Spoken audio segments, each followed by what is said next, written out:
Amis de la dissidence, bonsoir. Ce soir, une émission orpheline parce que Victoria n'est pas là, Jacques n'est pas là. Enfin, Jacques, vous ne l'entendez pas, vous ne le voyez même pas. Mais enfin, c'est une des chevilles ouvrières du complot. C'est lui qui reçoit. Il fait partie de ceux qui reçoivent les messages. Il n'est pas là, donc vous risquez d'avoir beaucoup de difficultés à appeler l'émission, je vous le signale, parce que je crois que la permanence des téléphonistes est moins qu'assurée. Et d'autre part, je risque quant à moi d'avoir quelques difficultés à gérer, comme on dit maintenant, l'émission. Je vais encore recevoir une lettre du monomaniaque du... Enfin bref. Donc je vais avoir du mal à gérer et je vous en présente à l'avance mes excuses. Oui, c'est ça, j'ai pas fait de faute de français, là, ça va ? Bon. Non, c'est bon. Je me méfie maintenant, parce que c'est à peu près les seules choses qui déclenchent du courrier, ça. Anonyme, généralement, d'ailleurs. Il y a ça, ou dire du mal des Boches. Oh, pardon, des Allemands. Excusez-moi, attends, je dis ça pour rien. Voilà, alors le programme de ce soir. Si nos invités arrivent à franchir l'énorme barrage constitué exclusivement de crétins à front bas, qui est en train d'entourer Radio Courtoisie sous le prétexte Tiens, voilà, Roger arrive, donc il a réussi à vaincre le barrage, ça ne m'étonne pas. La radio est littéralement cernée par une marée humaine à base de têtes de... Comment dit-on ? Une figure de topologie servant à lier deux morceaux de ficelle entre eux. Je sais plus comment ça s'appelle. Enfin, à tête de quelque chose, qui vont se précipiter pour aller voir 22 crétins se disputer un seul ballon, alors que ça serait tellement plus simple, comme j'ai déjà eu l'honneur de vous le dire, de leur distribuer un ballon à chacun, ils nous emmerderaient moins, et au moins la télévision pourrait faire des économies. Il y a un peu plus de 22 crétins quand même sur le terrain, hein. Oui, ça j'imagine qu'il doit y avoir beaucoup plus. Si on intègre c'est à 22 crétins, les remplaçants et les 4 arbitres. Les 4 arbitres. Oui. Avec un Z. Oui. Non, voilà, c'est pour prouver que ça rend bête ce sport. En ce qui vous concerne, c'est parfaitement réussi, mon petit Henri. C'est Henri de Fersan que vous venez d'entendre, la voix de. Voilà comment on parle français correctement. Roger Hollande, bonsoir. Bonsoir. Ben oui, c'est difficile d'arriver. Hein. Il faut causer dans le micro. Oui, il n'y a aucune place dans tout le quartier. Quelle horreur. Enfin, heureusement, quand on sera au pouvoir, on réglera tout ça. Ouais. Patrick Goffman, bonsoir. Quelle idée aussi de faire un match à 18h30. Non, mais de faire un match en général, 18h30, 4h du matin, c'est pareil, c'est inutile. Voilà, bon. Alors, les invités de ce soir. Roger Hollande, bien entendu, le docteur Dor. Bonjour, docteur. Bonjour, cher monsieur. Jacques Le Minor. Jacques Le Minor, il est... Qu'est-ce que tu fais dans la vie, d'ailleurs ? Je fais beaucoup de choses, et entre autres... je fais beaucoup de bénévolat à Renaissance catholique et je suis là pour ça ce soir. Ah, c'est ça. C'est ça. Donc moi, j'ai dit secrétaire général de Renaissance catholique. Non, je ne suis pas... Non, je ne suis pas secrétaire général. Général colonel ? Non, secrétaire colonel dois être quelque chose comme... Factotum. Oui. Factotum à Renaissance catholique qui viendra nous dire quelques mots de pure publicité pour la 11e vente dédicace de livres qui aura lieu au Palais des Congrès de Versailles, 8-10 rue de la Chancellerie, place d'Armes, dimanche 15 décembre 2002, de 11h30 à 18h. Merci Jacques Le Minor. Tu as tout dit, je te remercie. Bon. Et ensuite, nous recevrons donc Monsieur Georges Osario, qui est écrivain et membre de l'Académie. Enfin, il a un titre magnifique, mais je l'ai déjà oublié. Il est quelque chose à New York. C'est un ingénieur de très haut niveau qui a, comme tous les ingénieurs de haut niveau d'ailleurs, qui a écrit un livre qui s'appelle l'Abécédaire de l'au-delà, fort intéressant. Ensuite, nous recevrons Madame Karen Darentière qui a écrit un très beau livre, La foi catholique. Tiens, tu ferais bien de le lire, Roger. Ça va pas te faire de mal, ça. Ah bon ? Oui, non, mais tu sais, il fait un moment où il faut commencer à réfléchir aux fins dernières. Je t'expliquerai ça. Ça vient. Au micro. Et puis, voilà. Et puis, alors, j'allais oublier, Madame Sylvie Jumel, qui nous présentera un livre, La sorcellerie au cœur de l'État, qui me paraît fort intéressant. Enfin, qui est fort intéressant. On l'interrogera sur le caractère sorcelesque de Jacques Chirac, parce que vous avez entendu son discours à propos de Dumas. Il a dit une chose. Il a commencé son discours en disant grâce à vous, Alexandre Dumas, nous avons été D'Artagnan, Monte Cristo, Balsamo. Alors c'est tout à fait extraordinaire comme déclaration, parce que Alexandre Dumas, il a dû créer, je sais pas combien de centaines de héros, en tout cas de dizaines de héros positifs, dont évidemment D'Artagnan. Monte Cristo, c'est un tout petit peu plus contestable, parce que c'est quand même un vengeur acharné, donc c'est pas beau. C'est tiré d'une histoire vraie d'ailleurs. Oui, comme tout, D'Artagnan aussi, voyons. Donc tout ce que fait Dumas, c'est... il disait qu'importe si on viole l'histoire pourvu qu'on lui fasse de beaux enfants. Voilà. Mais Balsamo, c'est une crapule absolue. Mais c'est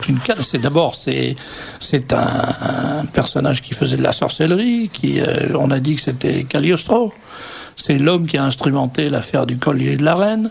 C'est l'homme qui a trompé le cardinal de Rohan en lui présentant une servante déguisée. Mais c'est pas lui qui écrit ses discours, alors il lit ce qu'on lui écrit. Et c'est pas Dumas qui écrivait ses ouvrages. Non, ça c'est pas vrai. Alors là, voilà une calomnie dont il faudra faire raison un jour. D'ailleurs, le mineur me rendrait raison demain sur le champ. Bon, alors donc je vais quand même essayer d'en savoir plus sur cette histoire-là. Quelques réflexions relatives à l'actualité. Je vous signale que vous écoutez donc le Libre Journal de Serge de Beketch. Il y a un Libre Journal imprimé, je le signale parce que qui est remarquable, tout le monde est d'accord là-dessus, sauf ceux qui ne se sont pas réabonnés pour des raisons qui m'échappent lourdement. Mais enfin, en tout cas, c'est un décadaire, donc qui paraît tous les 10 jours et qui est très bien imprimé sur du beau papier, avec des articles fort intéressants, n'est-ce pas, monsieur Lin? Je pose la question. Très bien. Ah oui. Mais j'ai entendu, c'est avant-hier soir, dans une émission, puis encore ce matin, une personnalité éminente, qui est M. Griottret, dire qu'il n'y avait plus de presse nationale. Alors, M. Griottret n'a peut-être pas beaucoup de temps à consacrer à la lecture des journaux, mais je pourrais lui faire éventuellement un service du Libre Journal. On pourrait lui faire un service de Présent, un service de Monde et Vie, un service de National Hebdo, un service de Rivarol, un service du Libre Arverne. Encore que ça, c'est vraiment pas un cadeau. Mais on pourrait lui faire des services de ces journaux-là, au moins un exemplaire. Il verrait que... La Durbelière.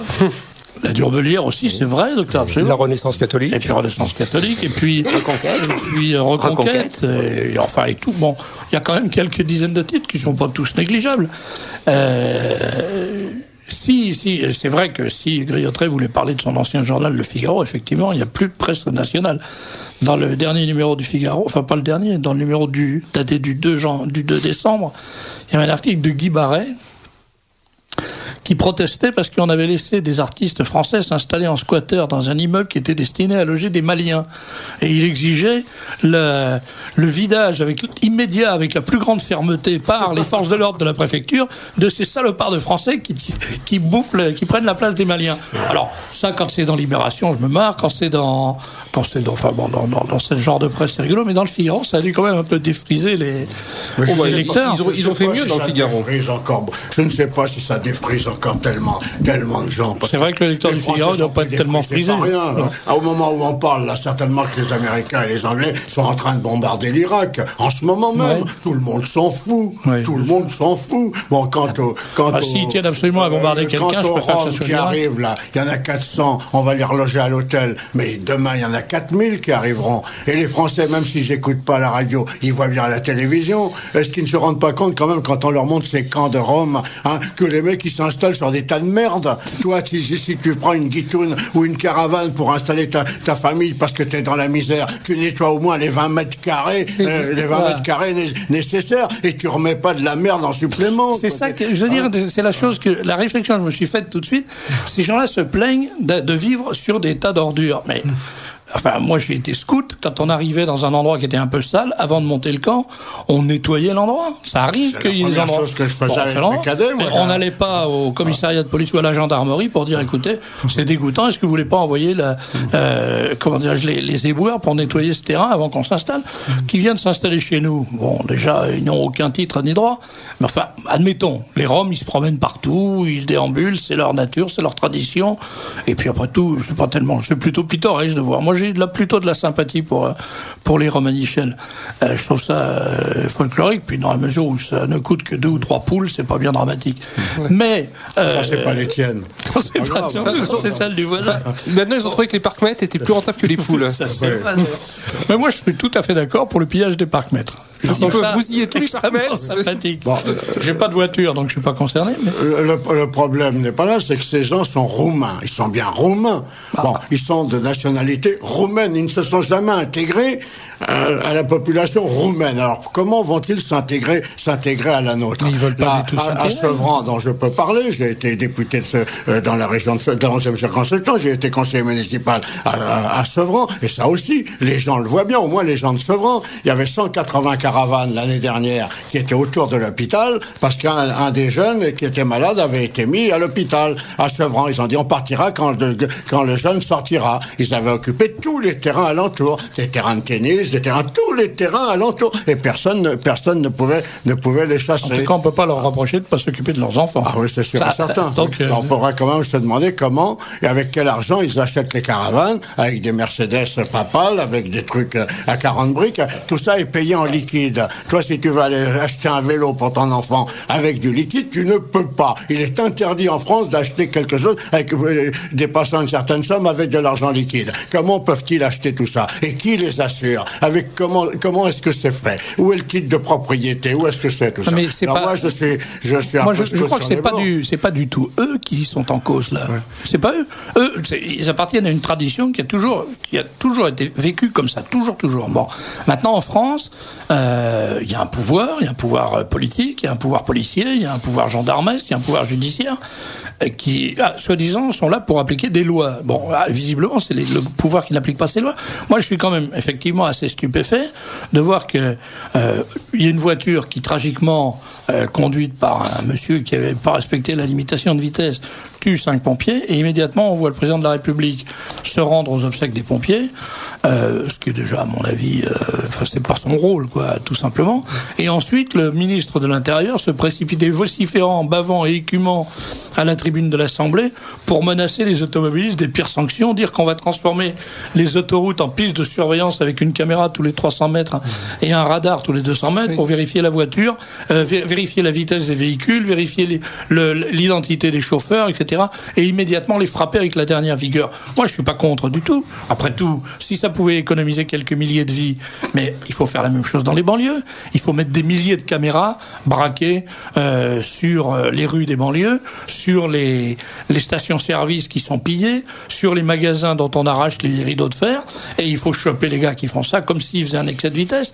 Parce que ce qui est extraordinaire aujourd'hui, c'est qu'un voyou qui attaque, par exemple, qui pille un magasin, il risque rien s'il part en respectant la limitation de vitesse à bord de sa voiture volée.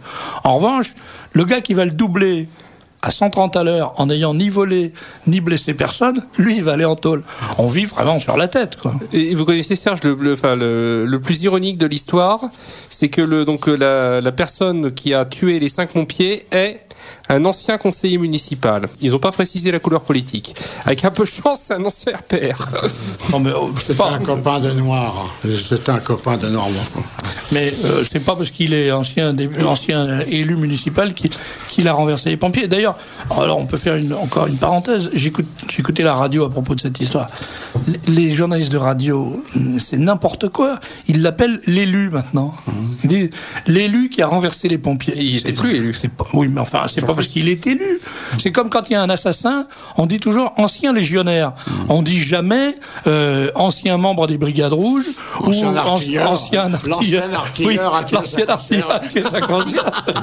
Enfin, c'est n'importe quoi. Bon, bref, voilà. Non, je suis pas content. Non, mais ce qui est dramatique, c'est que ils nous cataloguent de racistes pour n'importe quoi et pour tout, alors qu'on ne l'est pas. Ils nous cataloguent de sans-cœur, alors que moi, je connais tout un tas de gens de gauche qui sont des radins, et j'ai de leçons à recevoir de personnes à ce sujet-là. Moi, je suis pas contre le fait qu'on aide des gens dans le malheur, même des étrangers, mais je veux d'abord qu'ils nous demandent pour rentrer chez nous, et ensuite qu'ils disent merci. Voilà, au moins une chose, qu'ils disent merci. Voilà. Alors, il y a un invité, quelqu'un qui vient très souvent à Radio Courtoisie dans l'émission de Yannick Curien, qui s'appelle Jacques Miard. Il est député maire de Maisons-Laffitte. Et quand on l'entend à Radio Courtoisie, c'est un dur à la toile, raide à la toile. C'est pas un homme de gauche, vous pouvez y aller. Alors, je viens de recevoir là le programme du cinéma municipal de Maisons-Laffitte.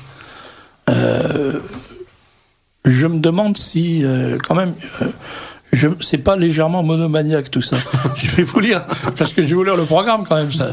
Le programme du mois de novembre, hein, ou de décembre, enfin peu importe. Le programme de ces temps-ci. Voilà, alors, premier film, Drancy Avenir. En 1996, une étudiante en histoire enquête sur les traces de la participation française à l'extermination des Juifs d'Europe. Deuxième film, Voyage. En Pologne, à Paris, à Tel Aviv, en quête de 3 vieilles femmes aux destins entremêlés, Rivka traverse la Pologne et revient à Auschwitz. Régine rencontre à Paris un vieux Lituanien qui prétend être son père, etc., etc. Bon. Troisième film, La dernière lettre. La dernière lettre est celle qu'ont écrit en 1941 à son fils qui vit loin du front, Anna Semyonovna, juive, médecin dans une petite ville d'Ukraine. Quatrième film, Le dictateur. Le cinquième film, alors là, ils ont dû se gourer parce que c'est pour un garçon avec Hugh Grant. Ils ont dû croire que c'était une histoire de... Je sais pas. Non, je sais pas ce qu'ils ont cru. Mais je me demande, c'est pas légèrement monomaniaque, tous ces programmes-là? Je suis un peu déçu, il n'y a pas de film avec Primo Levi. Il n'y a pas de film basé sur une nouvelle de Primo Levi. Non, mais je sais pas si Primo Levi est très bien vu en ce moment. J'ai lu un texte de lui récemment que j'ai trouvé extrêmement bizarre quand même. Je vais vous le lire parce que c'est marrant que vous parliez de Primo Levi. Parce que j'ai trouvé un texte de lui, enfin c'est un ami qui m'a envoyé ça. C'est tiré de Lilith. Monsieur Primo Levi, c'est un livre de Primo Levi, qui est paru en livre de poche biblio, numéro 31-24, page 157 à 161. Alors, il dit, Monsieur Primo Levi, je cite, moi je cite, c'est pas la peine de me chercher des poules dans la tête. Si vous voulez chercher des poules dans la tête à quelqu'un, c'est à Monsieur Primo Levi qu'il faut les chercher. On est bien clair. Bon.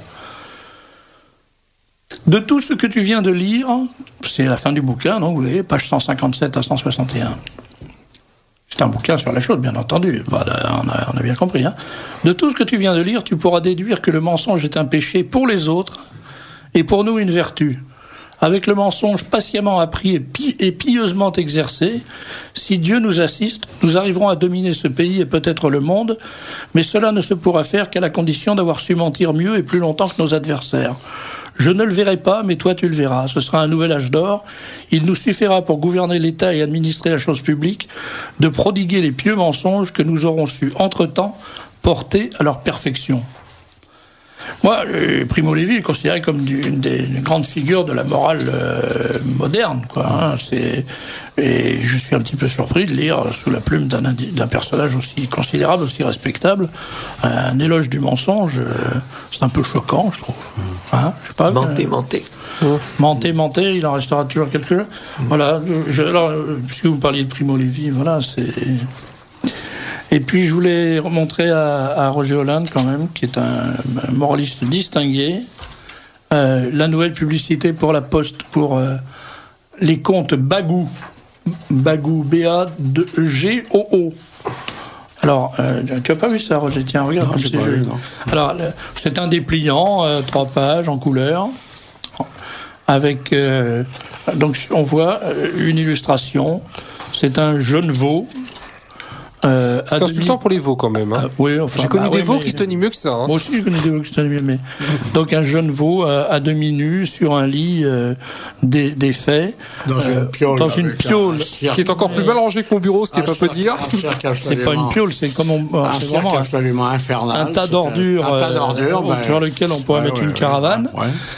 Et donc c'est la publicité. Si vous viviez comme vos parents, nous n'aurions pas créé Bagou, ce qui veut dire que les jeunes d'aujourd'hui qui vivent comme disait Roger tout à l'heure, ne vivent pas comme leurs parents.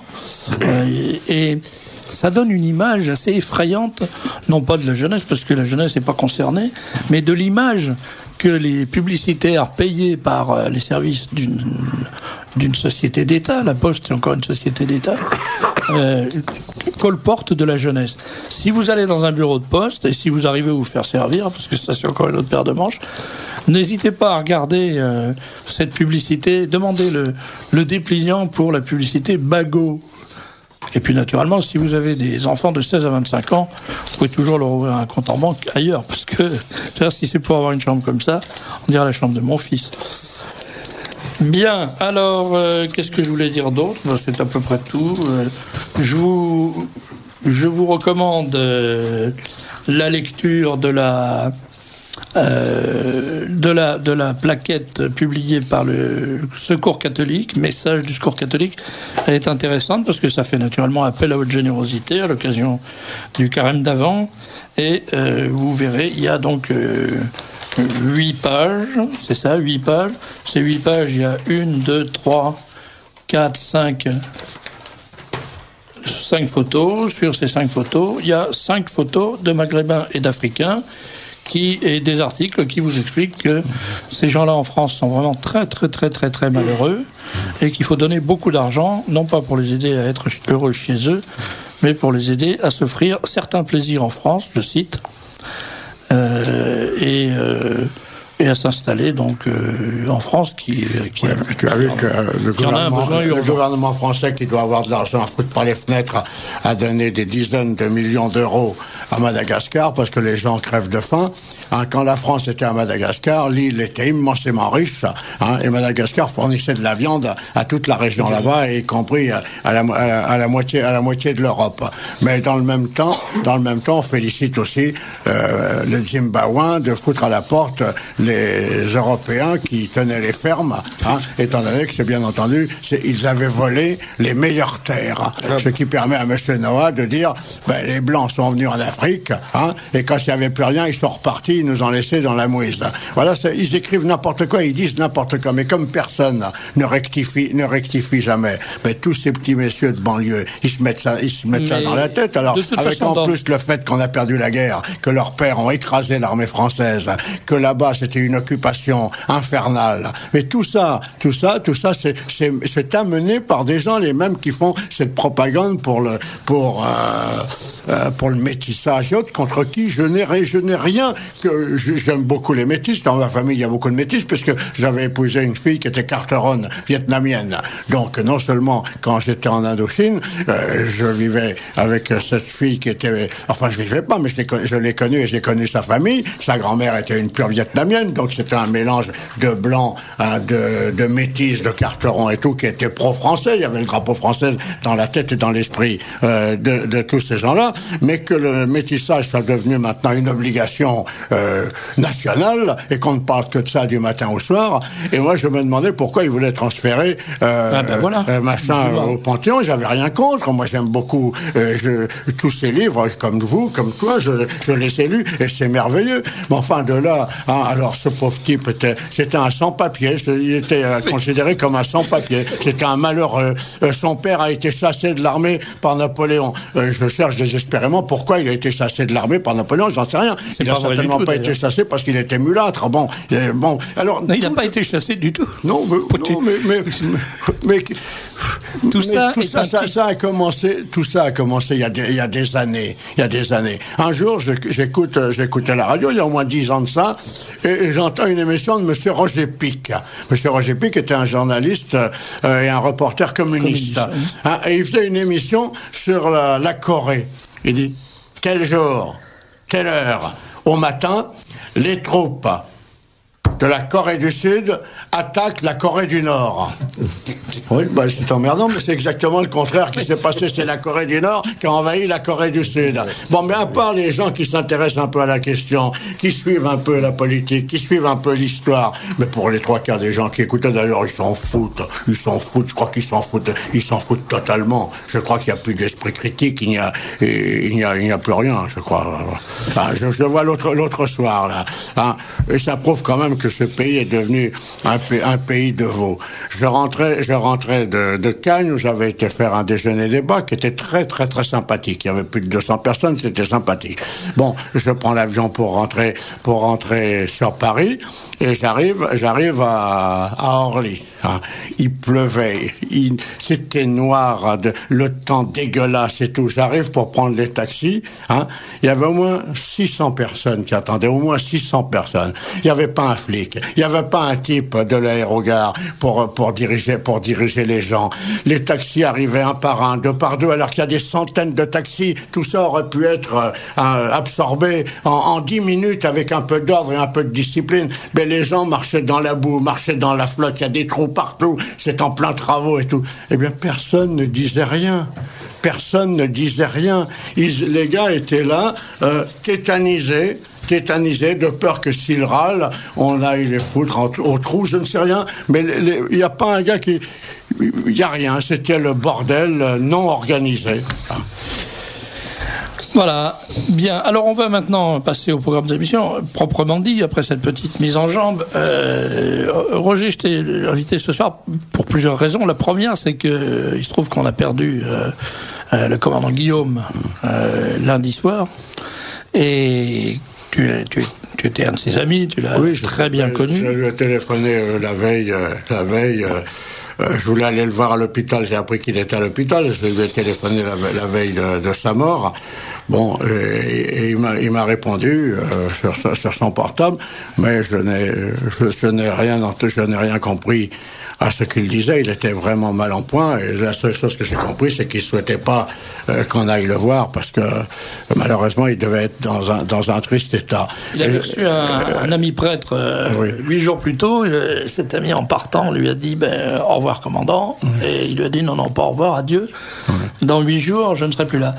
Il savait exactement, c'est-à-dire il a dit ça 8 jours avant de mourir. Donc il était parfaitement au courant, le médecin l'avait tenu au courant de son état complètement, et il savait, il connaissait le délai, ce qui est extraordinaire. Il savait.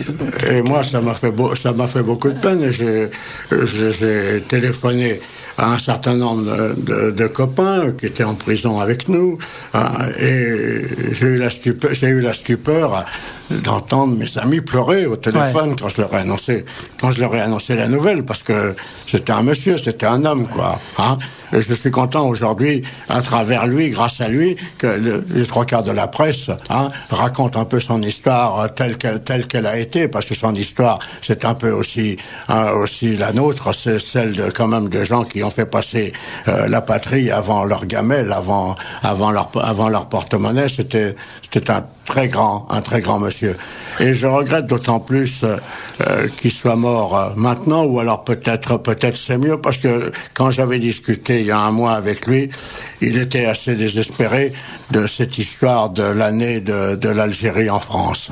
On avait déjà quelques échos. 2003, c'est l'année de l'Algérie en France, il faut le savoir. Ça sera toute l'année, vous allez être littéralement écrasé par... On avait quelques papiers... la propagande. Qu'on s'est montré mutuellement avec monsieur Mohamed Bourges, là, qui est un des meneurs dans cette affaire et tout. Et ça l'avait vraiment peiné. Et je regrette... alors je suis un peu partagé, peut-être ne va-t-il pas voir ça, parce que je ne sais pas comment on va pouvoir se reporter un an d'insultes sur l'armée française, sur la France, où la France a toujours tort, quoi qu'elle ait fait, elle a tort. Et on avait parlé ensemble de rameuter le maximum de gens, de façon que le Cercle national des combattants, qui malheureusement est toujours en pointe dans ces affaires, mais est à peu près le seul. Il n'y a pas beaucoup d'associations d'anciens combattants qui se mouillent comme nous nous sommes mouillés. Et lui était membre du CNC depuis des années. Il avait une place d'honneur au CNC. J'ai toujours été très fier, très fier qu'il soit là, parce que Guillaume, c'est pour nous, pour les gens de notre âge, c'est toute notre jeunesse, c'est même toute notre vie, parce que l'Indochine, les divisions navales d'assaut, les LCVP et autres, c'était une guerre de corsaires, mais pas de corsaires sous pavillon noir, de corsaires sous le pavillon français. Ces flottilles fluviales étaient des endroits très dangereux, parce que si par endroits les fleuves en Indochine sont larges, dans d'autres endroits la berge touchait des deux côtés, dans les arroyos et autres. Et bien souvent les hommes de ces unités navales d'assaut, qui étaient sur des petites barges de débarquement qui avaient été modifiées pour être des engins pour aller dans les petites rivières, les arroyos d'Indochine. C'était des équipages de 4 ou 5, 6 types au maximum. Ils vivaient Ils logeaient là, à 6, 8 parfois. C'était terriblement armé. Il y avait un canon de 20 à l'avant, il y avait 2-3 mitrailleuses sur les côtés, il y avait des piattes, un petit mortier par engin, et tout l'armement individuel, parce que les Viettes étaient pas des rigolos. C'était quand même avant tout des soldats, hein. Et c'est un peu l'image de la marine, parce que la marine a été moins engagée en Algérie, mais en Indochine, elle était très très très engagée justement par cette flottille fluviale qui dépendait des fusiliers marins, mais qui n'étaient pas les commandos marines. Les commandos marines étaient tout autre chose. Les commandos marines étaient composés de commandos, tandis que la flottille fluviale et les divisions navales d'assaut étaient composées de marins de toute spécialité. Et sur ces bateaux, il y avait quand même une vie incroyable, parce que c'était une grande camaraderie, hein. Quand ils quittaient la base pour partir sur zone, ils partaient 3, 4, 5 mois, hein. Et là, il fallait quand même, je dis bien, vivre à bord, hein. C'était l'intérieur était la taille d'un petit camion, quoi, hein. Et là, il fallait dormir. Ils étaient combien? 6 ou 8, quoi, hein. Et les divisions navales d'assaut, en général, il y avait 3 LCVP, c'est-à-dire 3 petits engins. Et c'était un midship, en général, un sous-lieutenant de marine, quoi, qui commandait. Et les mecs passaient plus de temps en short, en petit short noir, qu'en grande tenue de la marine.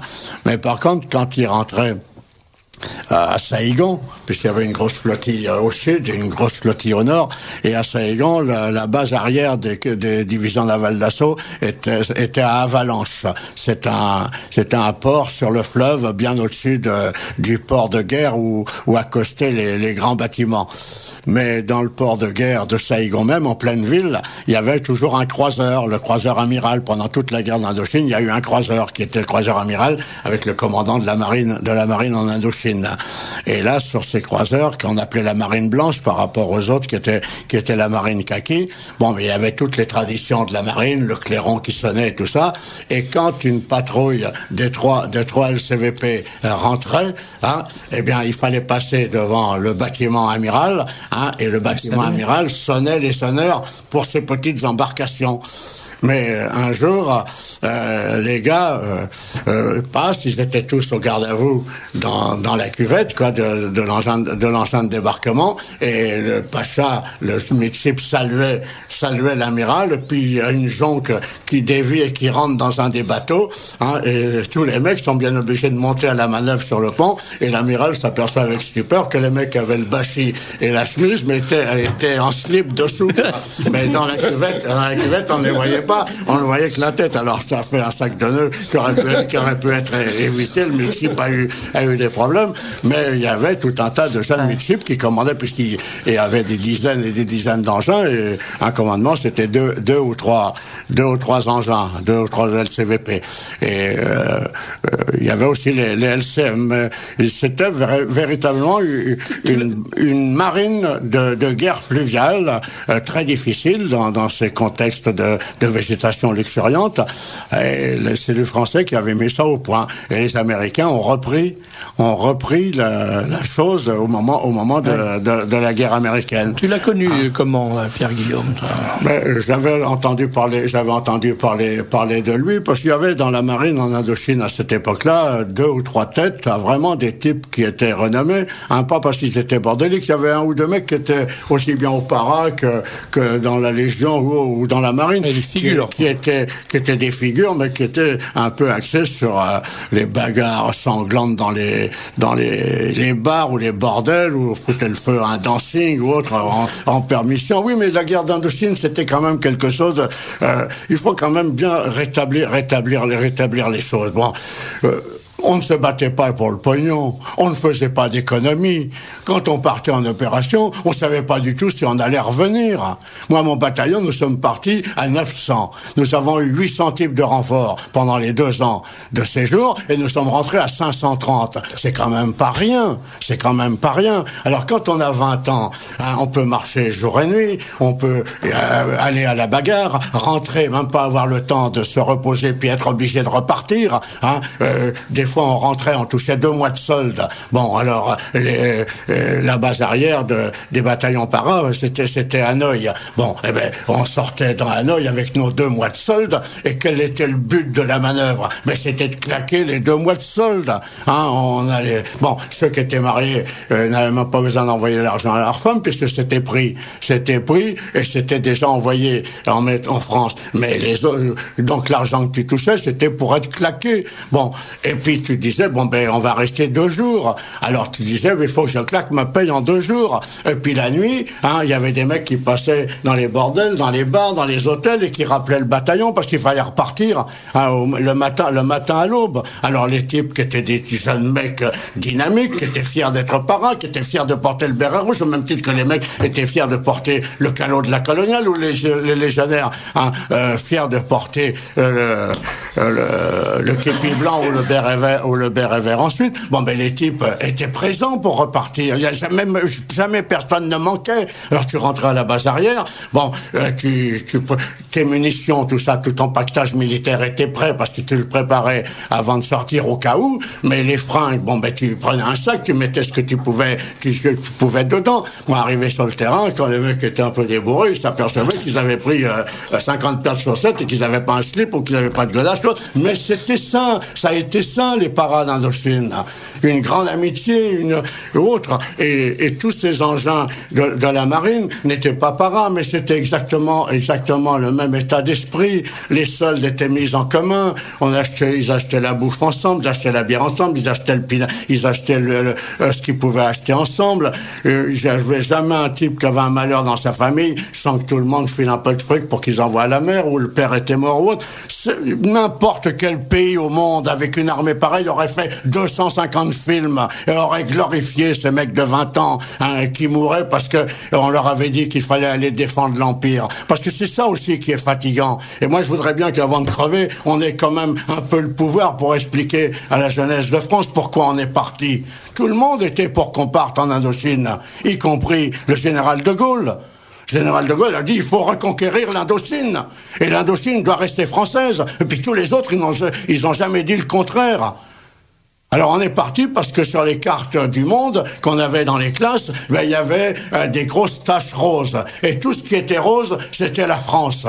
Et quand on débarquait à Saïgon, quand on arrivait après 1 mois de mer hein, sur des quarts d'eau, bien des fois dégueulasses, hein, eh bien, il y avait des mecs qui mettaient 38, 45 jours pour arriver là-bas. Bon, les plus rapides mettaient 17, 18 jours. Bon, mais il fallait le faire, ce voyage à fond de cale. Et quand t'arrivais là-bas, que tu voyais sur le port de Saïgon cet immense drapeau tricolore qui flottait, mais tu arrivais chez toi. C'est la différence de cette jeunesse d'aujourd'hui à qui on n'a rien appris.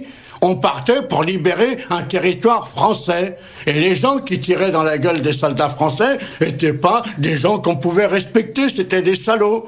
Parce qu'ils comprenaient pas que la France leur avait amené un peu le bonheur. Alors c'est vrai qu'on a su ensuite, quand on était un peu plus vieux, qu'il y avait des gars qui exploitaient, qu'il y avait des mecs qui étaient pas très cool, qui étaient pas très normaux. Mais enfin, ça n'a pas changé aujourd'hui, c'est exactement la même chose. Hein, les Français qui étaient partis outre-mer, hein, on disait pas à Bordeaux ou à Marseille ou ailleurs, allez, quels sont les enfoirés qui veulent aller exploiter les Vietnamiens ou les Laotiens, aller embarquer qui voulait bien partir et qui avait envie de partir. Et dans le lot, au point de vue civil, il y avait des gens corrects et il y avait des salauds, quelques salauds, mais il y avait aussi bien pour l'Indochine que pour l'Algérie que pour toute l'Afrique, parmi les Blancs qui partaient, des gens qui partaient parce qu'on leur avait enseigné à l'école le respect de la plus grande France, et la plus grande France, c'était l'Empire. Il faudra quand même bien que tout ça soit dit un jour.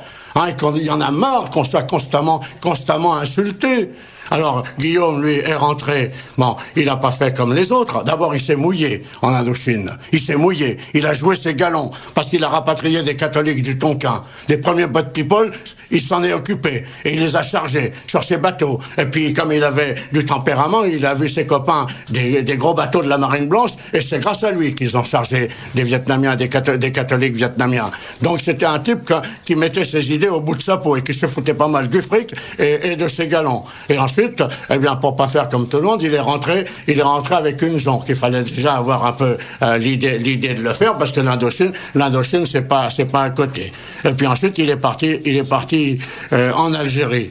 Hein, et là, quand même, il a fait un truc que personne dans la marine n'a jamais fait. Son frère commandait un commando, le commando Guillaume, qui était un commando de chasse, un commando para très bon, une très bonne unité. Et son frère ayant été tué au combat, eh bien, il a intrigué au plus haut niveau pour prendre la place de son frère. Et pour la première fois dans l'histoire, une unité de l'armée de terre était commandée par un marin. Par l'officier de marine, oui. Voilà.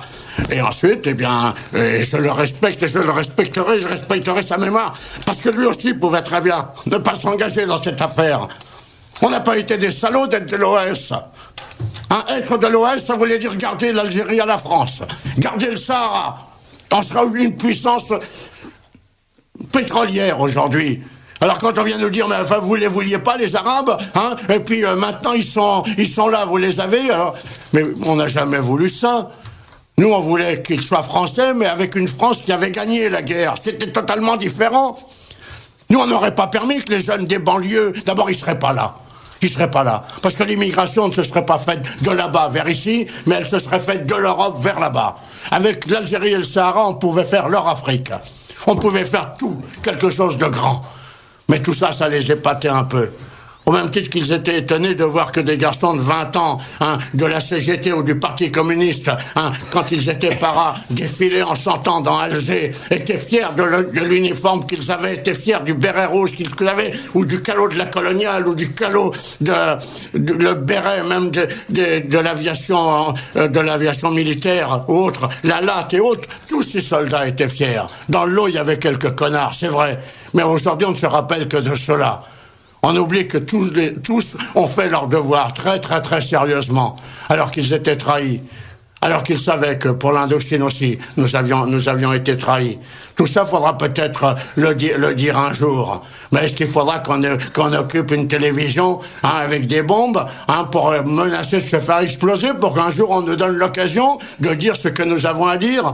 Bien moi, j'ai rejoint Le Pen parce que je pense que nous avons peut-être des chances de gagner un jour, bien que ça soit très difficile, là, parce qu'ils ont peur de la vérité. Ils ont peur qu'on dise tout cela. Ils ont peur qu'on apprenne à la jeunesse de France un beau matin qu'ils ont pris la jeunesse de France pour des imbéciles, pour des connards qui leur racontent n'importe quoi. Voilà. Alors Guillaume, c'était cet emblème. Alors maintenant qu'il est mort, peut-être que des gens vont dire oui, oh, mais il savait pas très bien politiquement. Est-ce qu'il s'est pas laissé embarquer?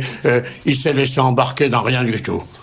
Il était des nôtres. Voilà. Et je n'admettrai pas que quelqu'un demain vienne dire oui, mais le Front essaye de récupérer Guillaume, ou le CNC essaye de récupérer Guillaume, Le Pen essaye de récupérer Guillaume. Personne n'essaye de récupérer qui que ce soit. Guillaume était des nôtres, point, virgule, et on passe à autre chose, simplement pour dire que c'était un grand homme et dire le respect que nous lui devons de son vivant, et encore plus maintenant qu'il est mort. Merci Roger. Merci. Je crois qu'il fallait dire ces choses-là. C'est certainement pas la télévision ou la radio officielle qui les dit. Au sujet des colonies, bon, c'était pas une colonie française, c'était une colonie belge. Je veux parler du Congo belge, qui est devenu maintenant la République démocratique du Congo. J'avais un camarade de promotion qui était donc à l'époque, ça s'appelait le Zaïre, il était zaïrois, et il était fils de hauts fonctionnaires zaïrois. Et un jour, on parlait, et comme il voyait qu'il n'y avait pas de camarades de couleur qui le surveillaient, il m'a dit cette phrase que j'ai beaucoup médité. Il m'a dit, tu sais la différence qu'il y a entre un esclave et un fonctionnaire zaïrois? Alors je lui dis, ben non, j'en sais rien. Il me regarde, il dit, l'esclave au moins il est sûr de manger tous les jours. Oui, pourrait faire. On a fait déjà plusieurs émissions sur la vérité, la réalité de la colonisation. Grâce à Radio Courtoisie, les Français qui veulent savoir savent. Voilà, il faut le dire et le redire sans arrêt, mais on a l'impression que on se bat contre un incendie de forêt avec des petites cuillères d'eau du robinet. Oui, c'est vrai parce que le plan est fait. De diminuer la France, de ridiculiser la France, d'effacer la France et d'effacer l'Europe. Là, je publie dans le prochain numéro du Libre Journal, tu parlais d'Alexandre Dumas tout à l'heure, et c'est vrai que c'est une opération de propagande métisseuse qui a été entreprise, mais je publie 2 ou 3 papiers qui montrent à quel point cette opération a été montée comme une prise d'otage. Ils ont fait de Dumas un otage de la propagande métisseuse, et ce qui est extraordinaire, c'est que Dumas était totalement à l'inverse de ça, puisque dans ses mémoires, par exemple, je cite l'extrait de ses mémoires où il se décrit lui-même. Il dit « J'étais un enfant blond aux cheveux longs, aux yeux bleus, qui sont à peu près tous qui me restent de beau aujourd'hui, et au teint d'une extraordinaire blancheur que ma mère attribuait à l'eau de vie que mon père lui avait fait boire pendant sa grossesse. » Bon. Alors, s'il écrit ça, c'est bien la preuve que lui-même n'avait pas du tout l'impression d'être un nègre. Et si quelques-uns, très peu d'ailleurs, l'avaient surnommé le nègre Dumas, c'était plutôt pour le taquiner que pour autre chose. Parce qu'il faut quand même... Ce qui est très difficile à faire comprendre aujourd'hui, notamment aux jeunes gens, c'est que on vit dans un effrayant anachronisme.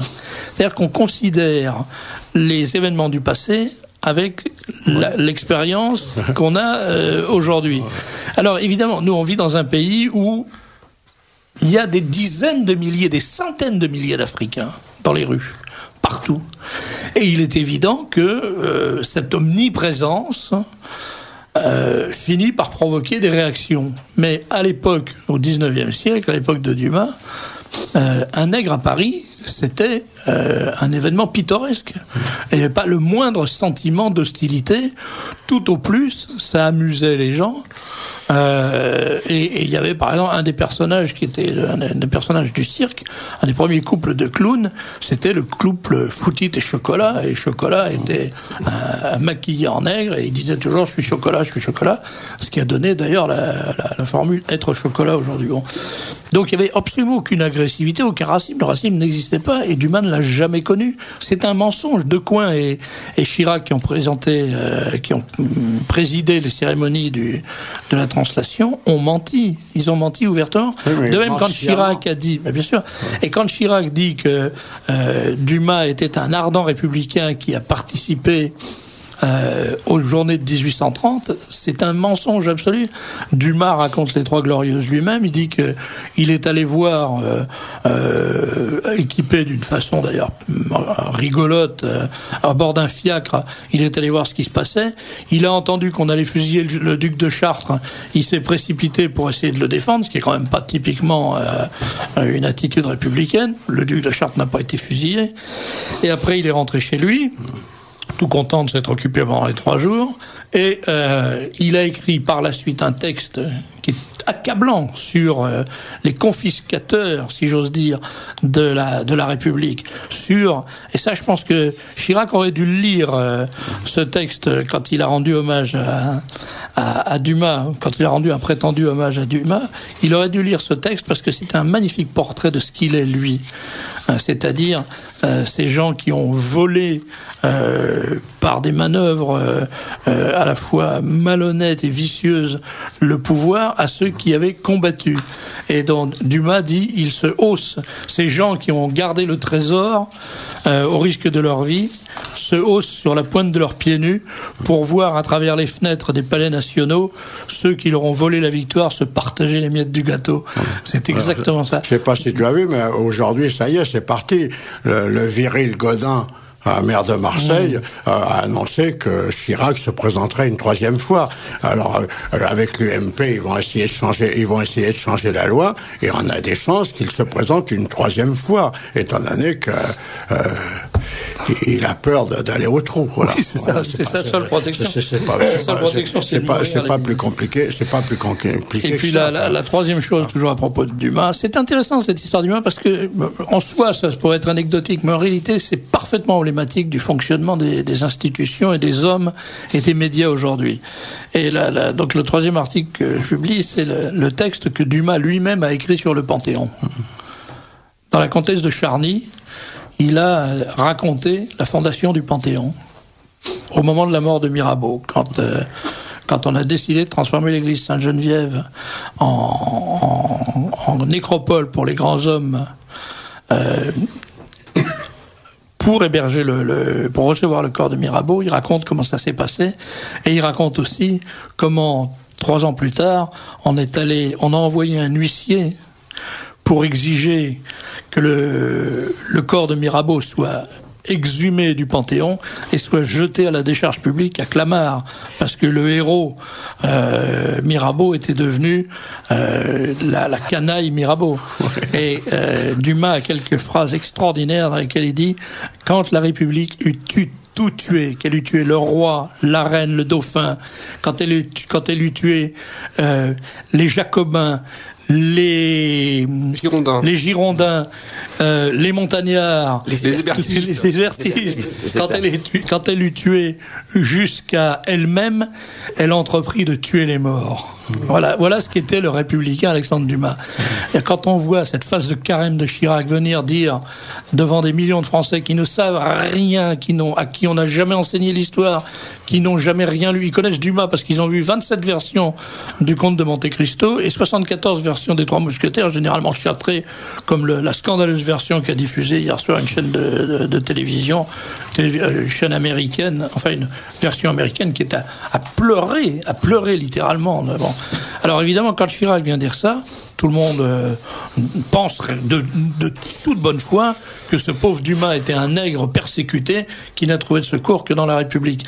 Et quand on raconte comment son père, quand Chirac fait allusion au fait que le père de Dumas a été vendu comme esclave, c'est un mensonge, c'est tout simplement faux. Le meilleur spécialiste de Dumas dit que c'est très probablement une légende, et la meilleure preuve que c'est une légende, c'est que à 14 ans, le père de Dumas, qui était à Saint-Domingue, est venu rejoindre son père, lui qui était en Normandie, et s'il avait été esclave, il aurait été esclave marron, on l'aurait jamais laissé s'échapper de Saint-Domingue. Donc on nous a fabriqué un Dumas de pacotille, une marionnette de Dumas, qui est censé incarner l'immigré clandestin, comme tu le disais tout à l'heure, le sans-papier, et on l'a collé au Panthéon, à son corps défendant, et contre d'ailleurs sa propre volonté, puisque quand il a été enterré à Villers-Cotterêts, d'abord il a été enterré, il est mort à Dieppe. Et comme les Prussiens occupaient le nord de la France, son fils n'a pas voulu qu'il soit inhumé en terre occupée, donc il l'a fait inhumer provisoirement à côté de Dieppe, dans un petit village très proche de Dieppe, et 2 ans plus tard, le corps, c'est-à-dire c'est un corps voyageur, le corps a été exhumé, transporté à Villers-Cotterêts et enterré à Villers-Cotterêts. Et Dumas fils commence le discours qu'il prononce sur la tombe de son père pour la réinhumation en disant « Mon père avait émis le vœu d'être enterré à Villers-Cotterêts parce que c'est là que se trouvaient ses parents, ses amis et ses souvenirs. » Et voilà que 130 ans plus tard, ces abrutis incultes et ces petits mafieux politicards vont extraire de nouveau, exhumer de nouveau le corps d'Alexandre Dumas pour une espèce de cérémonie totalement délirante, macabre, où on l'a transporté de lieu en lieu. On l'a emmené à Monte Cristo, enfin à Marly. On l'a emmené au Sénat, où probablement les vieux sénateurs sont venus contempler ce qu'ils allaient être dans pas longtemps. Je vois pas d'autre explication à leur fascination pour ça. Et ensuite, on l'a amené dans cette nécropole, dans cette espèce de sinistre sépulcre qui est le Panthéon. Et moi, pour tout l'or du monde, je voudrais pas qu'on mette ma pauvre dépouille dans cet endroit. On y veillera. Et froid, exactement. Surtout ne m'enterrez pas au Panthéon. Tu ne seras pas enterré au Panthéon. Pour résumer, nous sommes gouvernés par des canailles et des imbéciles. Voilà. Mais enfin, Et je- écoute, nous, scoop. on est quand même un peu pour la discipline. On dit toujours que si on avait le pouvoir dans ce pays, on ferait régner un peu d'ordre et un peu de discipline. Mais enfin, tu as été certainement étonné comme moi-même d'entendre Sarkozy, quoi, au sujet, tu disais tout à l'heure, quoi. Mais enfin, je me demandais si c'était pas un gag, si c'était, mais c'était Hitler. C'était Hitler en vraiment, hashtag. mais c'était ahurissant. Nous allons truffer les autoroutes de caméras, de signaux. Mais enfin, c'est n'importe quoi. C'est n'importe quoi. Il a raté sa vocation. On dit que Christian Clavier se veut le successeur de Louis de Funès. Je pense que Sarkozy aurait été pas mal non plus dans le rôle. C'est beaucoup plus. Il y a du Louis de Funès chez Sarkozy. Comment on va peu agité. bon, alors maintenant une question parce que je vois que tu regardes ta montre. Non, je le regardais pour toi. C'est pas. bon. Non, moi, je suis Tu pas. trouvais que c'était long. Non, pas du tout, Ah pas bon. du tout. Je veux savoir justement combien de temps on avait pour parler encore, parce que je suis toujours Après, content. on va donner je suis la toujours parole content au quand je suis docteur là. Dor, qui veut- Comme j'ai parlé de Guillaume et autres, je veux pas mélanger des choses. Je te demanderai si tu peux parler du réveillon tout à l'heure. Ah ben oui, on en parlera, tout à bien l'heure, parce que Mais- tu donnes le numéro en bas surtout. Hein. Ce que je voudrais, c'est que tu nous donnes des nouvelles du front, les dernières nouvelles du front. Eh ben, je pense que ça va. Moi, je fais pas mal de réunions en ce moment. Là, l'autre soir, j'ai encore créé une section du CNC avec remise d'un drapeau. Un drapeau, c'est quand même 8 ou 9 000 balles. Hein. C'est pas rien. Je parle toujours en francs. Je parle pas en euros. Je sais jamais faire la conversion.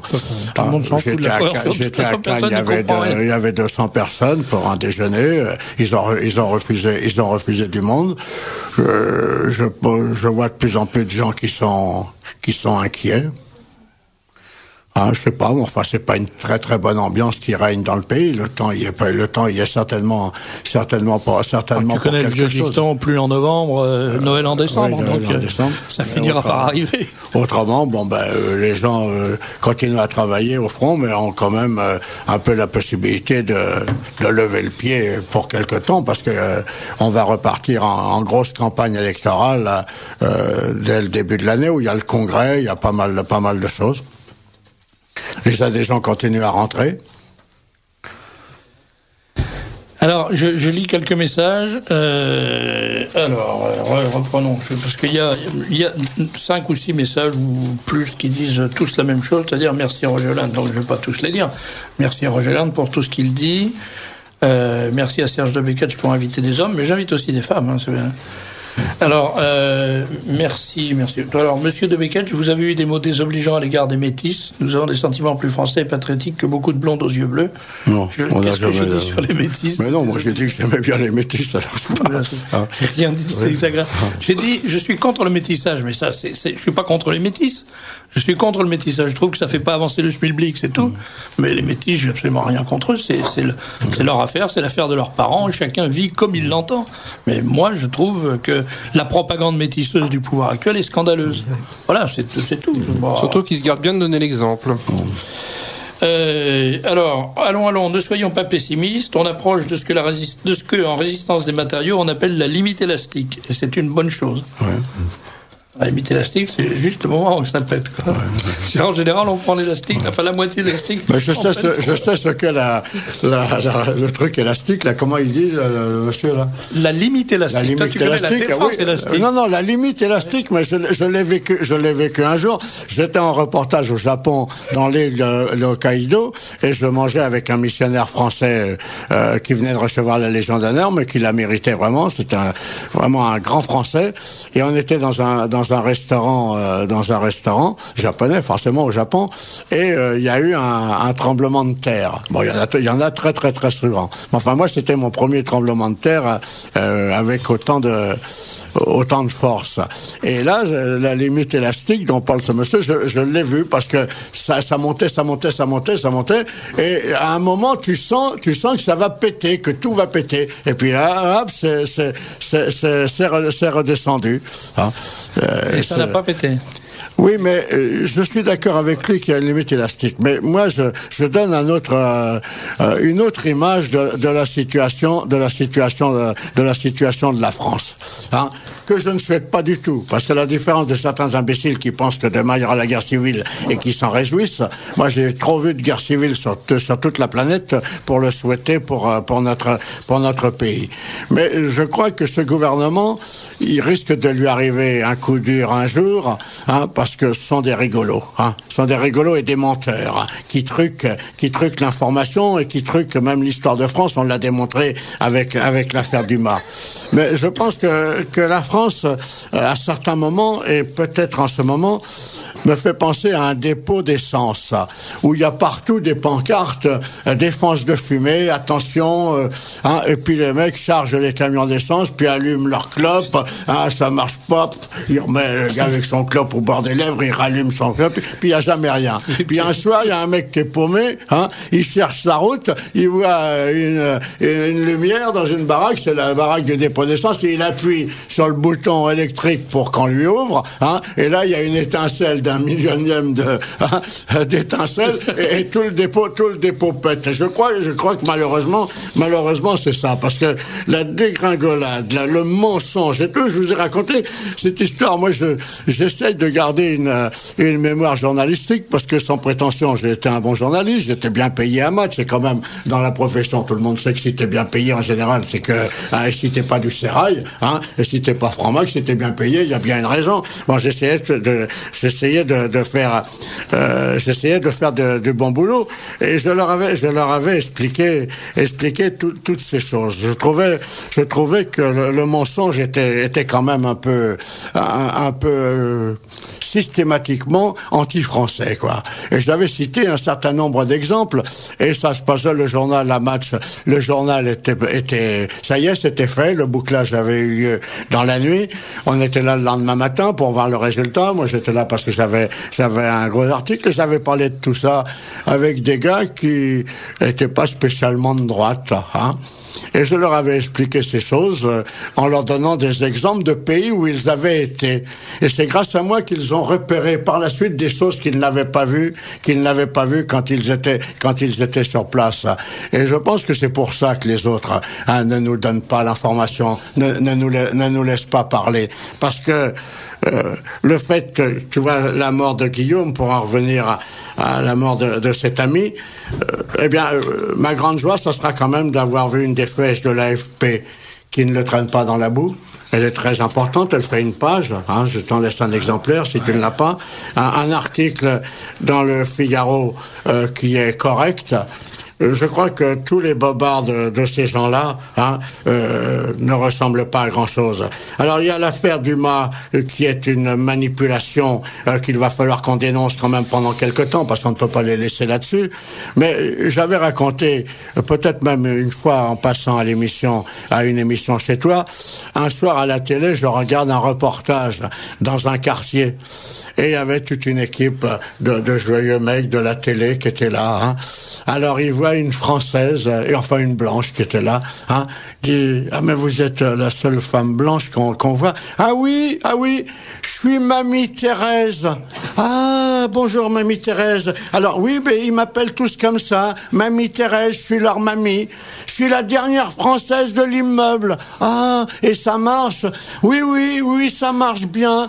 Le vendredi, on fait le couscous. Le samedi, on fait la danse du ventre. Et l'autre petit PD qui dit, vous voyez, ça marche l'intégration. La vieille était devenue arabe, ça marchait l'intégration. Alors, est-ce que c'est être raciste de dire ce que je dis? De l'osier, ça. Voilà. Est-ce que c'est être raciste de dire ce que je dis? La vieille était devenue arabe. C'est l'osier. Elle faisait la danse du ventre, c'était merveilleux. C'est ça l'intégration. C'est ça. Enfin, ça pourra pas durer. Ou alors, il va falloir qu'ils ouvrent les vannes de plus en plus. Mais s'ils ouvrent les vannes de plus en plus, bien, ma petite histoire de la sonnette qui fait une étincelle minuscule fera sauter le bazar. De toute façon, il y a un fait qui est évident, c'est que supposons un immeuble dans lequel il y a 2 appartements. Un appartement de 2 pièces avec 30 personnes qui vivent dedans, et un appartement de 8 pièces avec ou de 4 pièces avec une personne qui vit dedans. Bon, la personne qui vit dans l'appartement de 4 pièces toute seule, elle dit à 2 ou 3 personnes de l'appartement d'une pièce où ils sont à 12, venez habiter chez moi, je vous donne une chambre. Mais à partir du moment où les 12 vont venir vivre dans l'appartement de 4 pièces, ça sera beaucoup moins intéressant de vivre dans l'appartement de 4 pièces. Donc ils vont retourner chez eux. Mais il y a quelque temps, je montais à Valenciennes. Bon, et je suis dans le train en première classe, et je suis à une table de 4. Tu sais, au milieu, il y a une table pour 4 personnes. Bon, il y avait deux Français qui étaient là, pas très reluisants, et une jeune fille d'origine maghrébine. Très bien habillée, très correcte, très propre et tout. Bon, je discute pas avec elle, je lui dis bonjour et tout ça, mais les 2 Français descendent à moitié du chemin. Valenciennes, c'est pas la porte à côté, j'avais 1 heure devant moi, je discute avec elle, je lui dis qui j'étais, que j'étais du Front National, vice-président du Front National, je lui pose des questions sur sa vie et tout ça. Elle venait de faire des études très brillantes, et elle avait pour ambition d'être procureur de la République, un jour.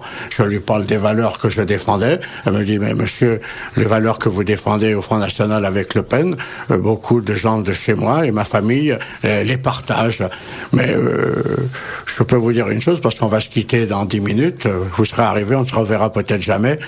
Depuis que je fais des études, je n'ai vu que des Français qui me disaient du mal de la France. Voilà.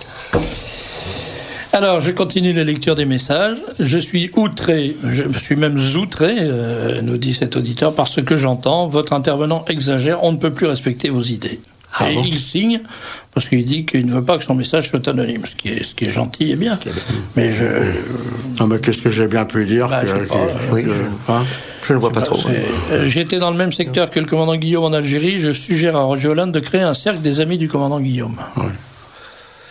Mon mari, ancien de Saumur, était très fier que sa promotion s'appelât Dien Bien Phu.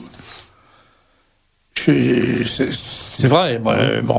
Mon père est tombé à Dien Bien Phu, donc c'est un mot qui est sensible, mais comme j'ai un petit démon de l'humour qui me chatouille tout le temps, je peux pas me retenir de penser à l'histoire du Français qui arrive à Londres et qui dit ils sont quand même bizarres ces Anglais, ils donnent à toute leur garde des noms de défaites. Trafalgar. Parlez-nous du commandant Guillaume, c'est fait je crois. Roger Hollande, pouvez-vous nous parler du nouveau maire de Sevran qui a augmenté son indemnité de 35%? Il s'est fait taper dessus par des jeunes il y a quelque temps là dans un quartier de sa ville. C'est bien avoiné. Oui, il s'est bien fait avoiner. Oui. Non, mais il faut dire aussi 35%, ça n'a pas beaucoup de sens parce que les maires en France sont payés vraiment avec des élastiques. C'est ridicule les indemnités de maire. Quand on sait ce que ça représente d'être maire d'une grande ville, j'ai connu ça très brièvement à Toulon. Pas pour mon compte personnel, mais enfin j'ai vu ce que c'est que la vie d'un maire. Je l'ai vu de près, de l'intérieur. Je vous assure qu'il n'y a pas de salaire trop lourd, trop gros pour des gens qui font ce métier-là. Je parle des maires qui sont vraiment maires, pas des gens qui se contentent de se balader de gay pride en soirée et couscous. La gestion d'une commune, c'est du boulot, si c'est bien. Donc 35%, si c'est 35% de 3 000 francs, ça fait 4 000 francs, c'est quand même, il n'y a pas de quoi fouetter un masochisme. Une commune de la taille de Sevran, les indemnités d'un maire, vu la taille de Sevran, ça doit se monter à quelque chose comme 14 000 francs par mois. C'est pas gras quand même par rapport à la responsabilité. C'est vrai que c'est une responsabilité énorme, un travail terriblement.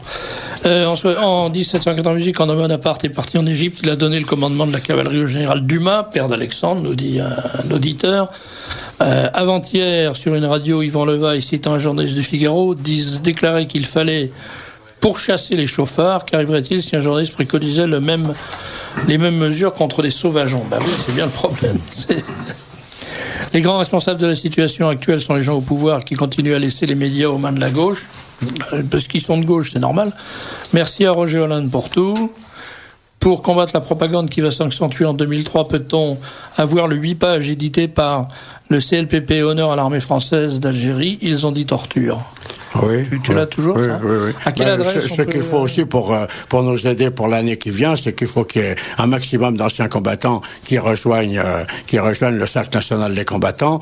On a besoin de monde, on a besoin de délégués, on a besoin de créer des sections un peu partout, parce que quand même la force d'une association, c'est quand même qu'elle soit représentée dans un maximum de villes. Ça permet, en envoyant des papiers, de travailler le même jour à la même heure un peu partout, quoi.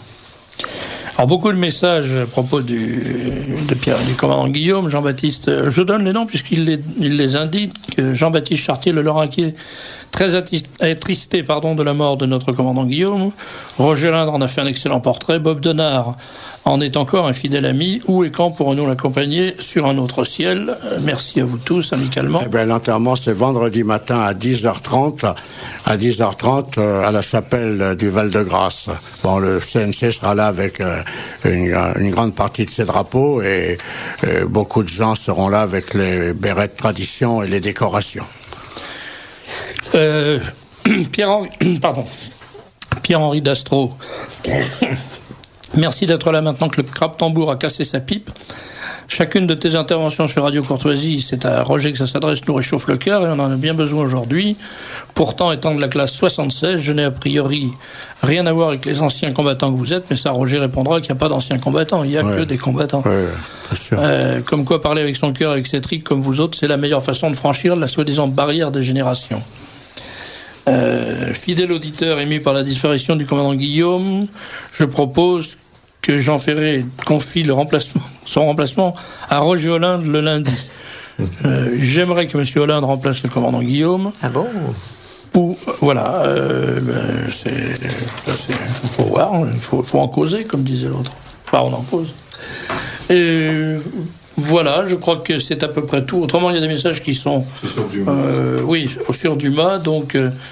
à votre avis, l'actualité résume-t-elle ce que l'on nous montre à la TV ou à la radio? Se résume-t-elle à ce qu'on nous montre à la télé ou à la radio? Je crois qu'on a répondu. Avez-vous remarqué que pour une fois, Alain Decaux racontait les histoires un petit peu moins bien que M. Chirac? Je crois que celui-ci a plus l'habitude. Il y a une loi qui oblige à respecter la volonté des morts. En cas de non-respect, la peine est de 3 ans de prison et 500 000 francs d'amende. On va pas le dire à Chirac parce que ça va être encore une raison de plus de se représenter pour un 3e quinquennat. Enfin, à la RATP, on a engagé des employés non européens. Cela a été entendu ce matin sur Orange. Oui, c'est aujourd'hui que ça a été divulgué, oui. Voilà. Très bien. L'INSEE, ah oui, c'est très drôle ça. Message de l'INSEE, vous êtes tous cernés par des optimistes, rendez-vous. Bien. Alors, peux-tu dire quand auront lieu les obsèques du crabe-tambour? On répète, c'est... Vendredi matin, à la chapelle du Val-de-Grâce, à 10h30. Mais enfin, il vaut mieux arriver un peu plus tôt quand même. Hein. Les gens du CNC sont convoqués au minimum à 10h, même un peu plus tôt s'ils veulent, de façon qu'on forme le carré, qu'on voit un peu la tenue des gens, que tout ça ait de la gueule. Et alors, je vais vous montrer. Vous savez, souvent, je dis on peut pas répondre aux questions parce qu'elles arrivent après la bataille. Alors là, par exemple, il y a un message fax qui est parti à 19h52. Ce qui est bizarre, d'ailleurs, parce que je le reçois à 19h15, ce qui laisserait entendre que peut-être il y a un pli dans le continuum temporel. Voilà, tout simplement, il a oublié de mettre son fax à l'heure d'hiver. Voilà. Donc, en tout cas, espérant que ce fax atteindra votre micro. Votre émission a commencé sans le moindre hommage à Pierre Guillaume, un peu de reconnaissance SVP pour celui qui fut un grand bonhomme. Voilà. Donc voilà pourquoi des fois on lit pas certains messages. C'est parce qu'ils arrivent trop tard, qu'est-ce que vous voulez. Et si je donnais le nom de ce monsieur, il serait bien embarrassé. Hein. Je vais donner les noms maintenant. Nous donnerons des noms. Là, vous croyez que vous allez danser, mais... Voilà, je me tourne vers le docteur Dor. Docteur, vous vouliez nous dire des choses? Oui, plusieurs choses. Tout d'abord, le commandant Guillaume. Je l'ai assez souvent, pas très souvent, mais assez souvent quand même, écouté le lundi à Radio Courtoisie.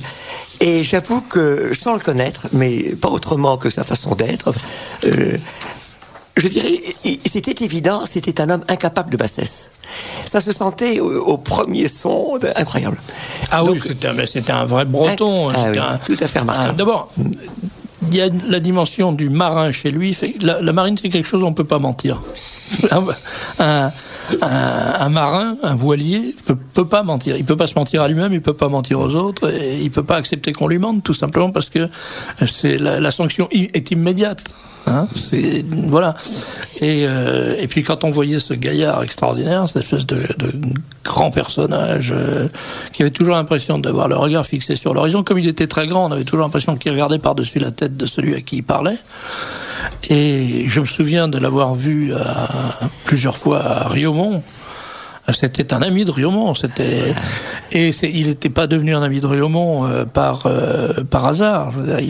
C'était quelqu'un qui donnait pas son amitié très facilement et qui ne donnait pas son appui très facilement. Il a étudié longuement. N'importe comment. C'est ça. Ouais. Et il a réfléchi longuement. Il a examiné ce que c'était et quand il a apporté son amitié au père Argouache, c'était vraiment, c'était pas pour rire. C'était un très très grand bonhomme à tout point de vue, c'est sûr. Avec l'un des aspects de sa personnalité, c'était que, je sais pas comment je vais dire ça, parce que sans blesser, il n'était pas sympathique. Voilà. C'était pas ce genre de bonhomme dont on dit disons qu'est-ce qu'il est sympa celui-là. C'est pas du tout ça. C'était un type dur, raide, qui avait de l'âme, mais c'était un vrai Breton, quoi. Non, tu crois pas? C'est sûr. Il n'était pas bonhomme, voilà. C'était un grand bonhomme, mais il n'était pas bonhomme. Il avait pas de manière. Il faisait pas de. Donc quand il se livrait, quand il livrait son amitié, on pouvait être sûr que c'était vraiment du solide. Voilà. Alors, je dirais une deuxième chose, enfin, si on parle du Panthéon, mais je vais parler de l'avortement après. Le Panthéon, pour moi, c'est le comble de l'horreur. Je pense que c'est un rendez-vous. Votre conversation est décousue. C'est un rendez-vous satanique. Et je déplore beaucoup que ce malheureux Dumas, qui certainement ne voulait pas trop voir avec Satan.